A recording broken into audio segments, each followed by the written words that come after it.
friends? I have a marker hack for you. I'm going to show you how to hack your marker to work like a chameleon marker. When these came out, the hype was crazy. I had to check them out. Gradient effect with one marker. A bit pricey, but really cool. With a few household items, you'll be able to create the same gradient effect.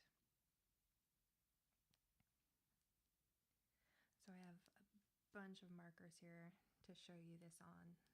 You know, there's lots of markers out there right now in the market, so depending on which one you have, you might be able to match it to what I have here.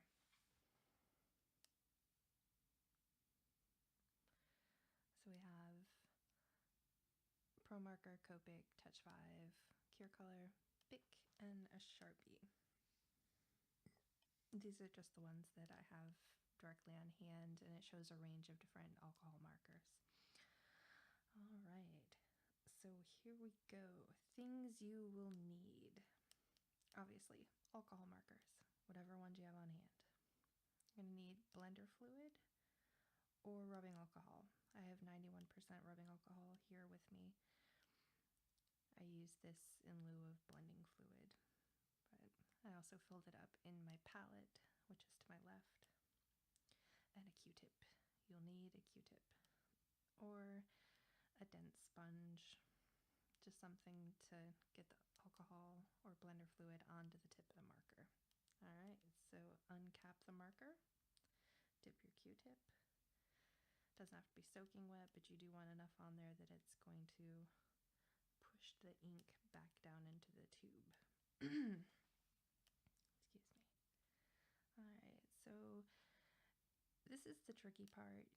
I would start with 10 seconds of holding it on there and make sure that the tip is pointed towards the ceiling and the Q-tip is directly above it, because we want to push the ink back into the barrel. So around 10 seconds, I didn't see any change in the color of the tip. I must not have had enough rubbing alcohol on there, so I got a little bit more, another 10 seconds.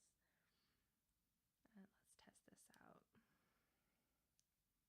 Of course, there's only going to be a few seconds between the lightness and then the color returning. The longer you hold it on there, or the more liquid you have on the Q-tip, it's going to affect how long it takes for the color to return. So just go over this one more time.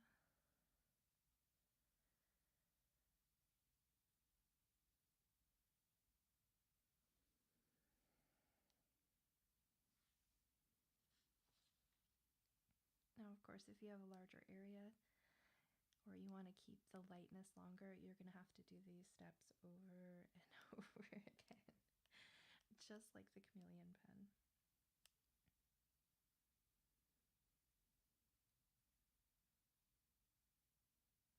It does take a little while, but it's pretty handy. I mean, that's it. Rubbing alcohol and a Q-tip. You got a whole new set of markers. Or you've expanded your set of markers. So with the Chameleon, what it is a cap that has liquid in it. And here's a picture. And all you do is put the cap on. I think you wait up to 30 seconds and take the cap off and color with it. So you can see you get the same effect here that you would with that pen. It's going to be light, and then it's going to be darker as the color returns to the tip. So the next one I'm going to use is the Copic. This is a Copic original, so it has the very stiff bullet nib that's very small. This will work on the Chow markers, and it'll work on Copic Sketch with the brush tip. Same with Pro markers. If you have the brush version, it'll work on those as well. You just want to make sure not to press too hard on your tip. But you can see there's a nice gradient effect there. Of course, you can go back over it or darken it in.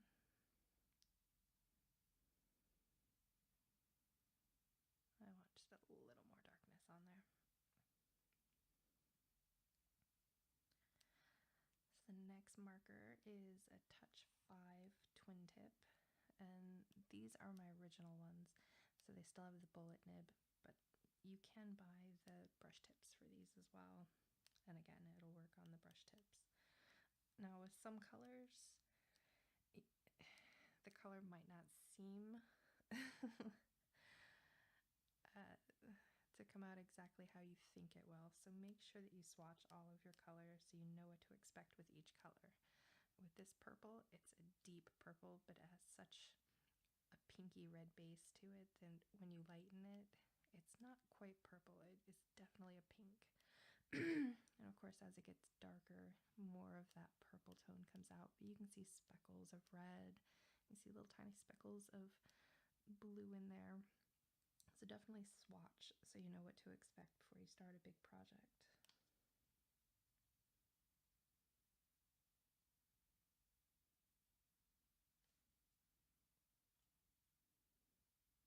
So the next one I have is the Zig Cure color.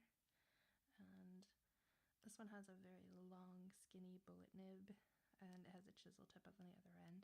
And of course, this process will work for either side. The chisel tip will just take longer to, press all that color back into the center of the pen. But I got this from one of my Art Snacks boxes, so it's the only one that I have. And it's not a terrible marker. It's got really good pigment.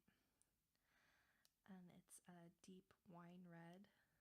So you can see as the color's coming down, it's very bright and vibrant. It's not quite as dark as it normally would be when it comes back to its full color.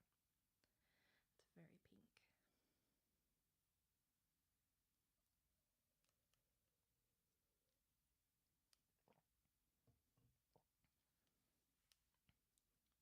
And you can do whatever style you want. You can get gradient effects from different angles. You could, start in the center and work your way out and around. So you have light sources coming from different angles. I think in the video it shows them doing flowers or something. Alright, so this is the Bic alcohol-based marker. Very similar to a Sharpie. Not even sure where I got these. I know that I had them in with my moving supplies. They came in handy for writing on tote boxes. And the nibs on these ones are really fat and very dense fiber. They do take a little more liquid. I held it on there just a little bit longer, but they work really well. You can see the light yellow and the dark. And it's chewing up my Copic liner. Ugh. Why is yellow so messy? Ugh. Oh, this is super, super cheap alternative to Copic or Pro Marker or Touch 5. And Sharpies. I don't know a single person who doesn't own a Sharpie. I think they just sneak them into your house at night when you're not paying attention just so you have one. I have them in my toolbox, my art room, the kitchen. Oh, these things are everywhere. But same type of tip as the Bic. It's a little bit thicker and it takes just a little bit longer, but it works. Look at that nice light orange fading into a dark orange. It's definitely a cheap way to get more colors. I mean, you can pick up Sharpies for under $10 for a pretty big pack.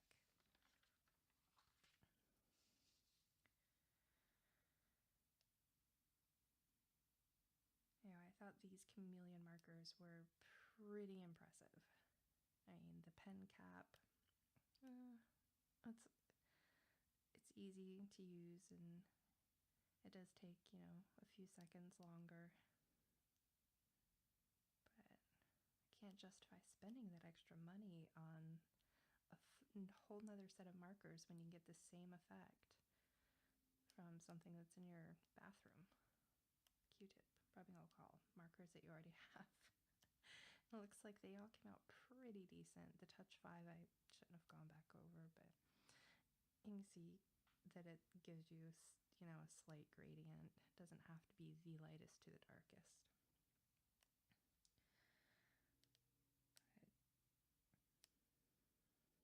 I do have a set of these super juicy brush tip markers. I think the company is Yanvana, and I found them on Amazon. They're a Chinese company. These alcohol markers are popping up everywhere. Every curated box set, I think, right now has their own personal version. But these ones have a very flexible brush tip on them. So I was going to show you the effects with the brush tip real quick, just so you can see that it does work on these as well. And it does take just a teensy bit longer. You know, once you try this out, you'll be able to knock a bunch of colors out in a row, because you'll know exactly how long it takes for each one, or how long you want the color to, you know, fade out. The more time and more liquid, the less color you have for longer. So, yeah. These aren't the worst markers ever, but with this hack, I think they have regained a spot back in the rotation of being used. They weren't very expensive, but yeah, it was worth a try. I hope that you guys all found this helpful. I'd love to see how you use this hack. You can link me in a video here on YouTube, or send me a picture on Instagram, maybe Facebook. If you'd like to see me do a coloring with this hack technique, let me know in the comments. If there's any challenges you want to see me do, I'd be more than happy to take a stab at it. But thank you all for watching, and happy arting.